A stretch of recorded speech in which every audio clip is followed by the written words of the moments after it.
because this goes back to T Nation days, like 2009 or 10. And there was a guy on there I've mentioned a couple times on the podcast now, Professor X, and he would talk about how everybody needs to bulk up and hold it for a long time. And then what's his name, Shelby Starnes, I think people saw him in a negative light recently with some of the stuff that came out, and he talked about how he saw no reason to hold on to muscle mass. And again, this is like 2010 or 11. And then later changed his opinion. He said, actually, in my experience, it does seem to be beneficial to hold on to it. I had Cody Hahn on the podcast back in 2019 or so. I think I can probably link the clip here, but he was talking about phase sequencing, and he was saying, maybe with some of the phase research, it shows maybe some of the sarcoplasmic hypertrophy almost becomes myofibrillar, and this is maybe one reason that it is helpful to hold on to gains. I wasn't sure if that was a topic you'd ever discuss with him, but based on some of, I guess, Cody talking about it and some of the other people mentioning it, do you have any, not a rebuttal, but just more thoughts on it?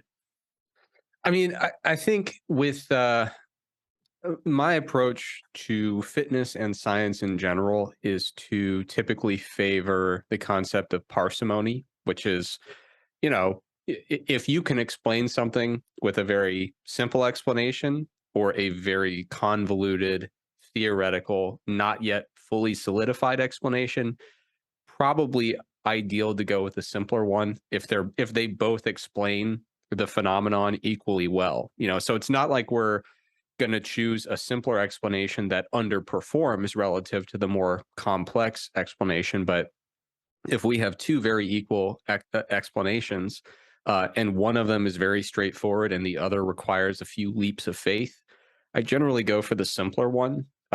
When it comes to, uh, hypertrophy, I don't really see it as occurring in multiple phases. This temporary phase that if you change something, it disappears, versus like, you do the temporary phase and it's like a probationary period of having muscle tissue, and then it becomes the real permanent muscle tissue.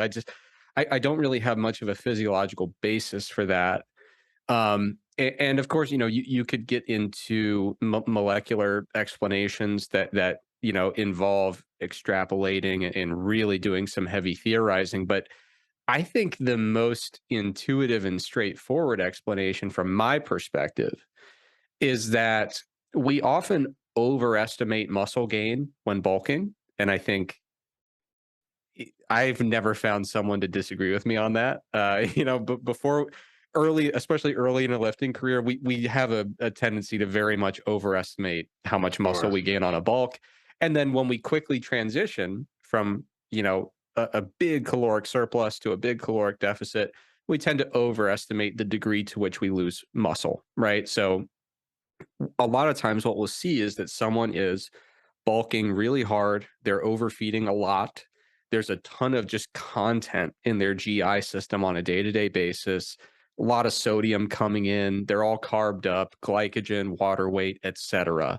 And so they really have a distorted sense of what their true tissue weight is for their body, right? Because they're just kind of in this perpetually overfed state with a bunch of water weight and bulk content in the GI tract.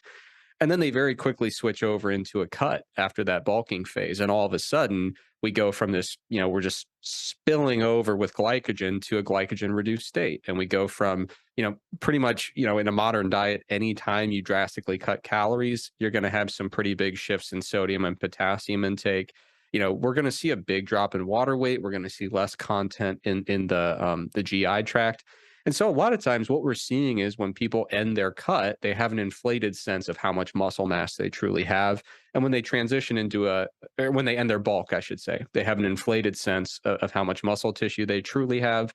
And then when they transition into a cutting phase, they have a doubly inflated sense of how much muscle they are losing in those initial steps. And so I think for a lot of people who drastically oscillate between these bulking and cutting phases, it could get very easy and very appealing to say, oh man, I what's happening is I'm gaining all this muscle, but then I'm losing it so quickly. And it's because I'm not stopping in the middle.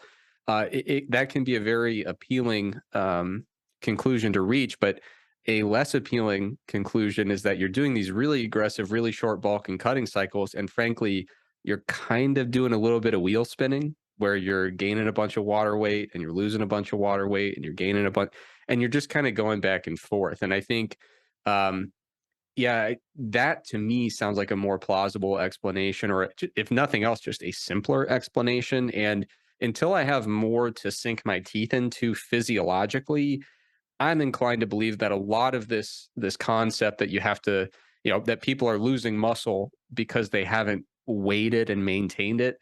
I just don't see much of a physiological basis for it. And I think for now there seem to be simpler explanations that seem to do a good job of explaining that illusion, for lack of a better term.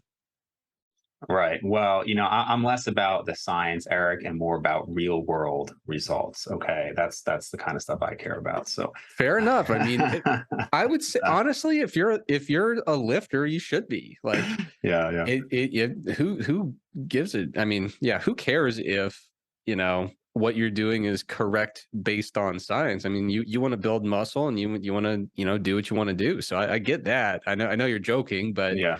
no, I mean, and that's the thing though. If someone says, "Well, Eric, I just want to err on the side of caution. I really don't want to lose these gains, and therefore, after a bulk, I'm going to do a maintenance phase every time because I want to solidify those gains."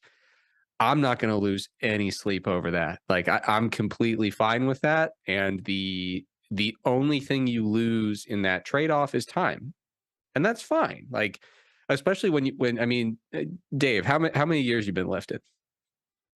I got that out. Let's see. I'm on 18 years. I think probably very similar to you. Yeah, so I've been lifting since I was 12. I'm Yep. 31. Same, same. So yeah, been lifting for a long time. There is no 8 week or 12-week maintenance phase I can look back at and say, damn it, I regret it. Because I'd be so much further along if I didn't take that 12-week maintenance phase, right? So you're not going to lose much in the deal, but like, especially someone who's, early in their lifting career and they're like, hey, I really want to make some big strides. I want to get there as quick as I can. Like in that case, I do think it's probably an unnecessary delay by implementing some of these longer maintenance phases after a bulk. I don't see a physiological need, but when we look at the broad spectrum of all the stuff happening in the fitness world, all the advice ranging from unhelpful to terrible, this is the mildest of sins, right? To say, I'm going to err on the side of caution and just do a maintenance phase. Like it's not the approach that I think is entirely necessary. But if you want to do it, there's just not that much that you lose in the process aside from, you know, 8, 12 weeks of time. Yeah, if I had to speculate on it, I mean, certainly, obviously, a lot of it is what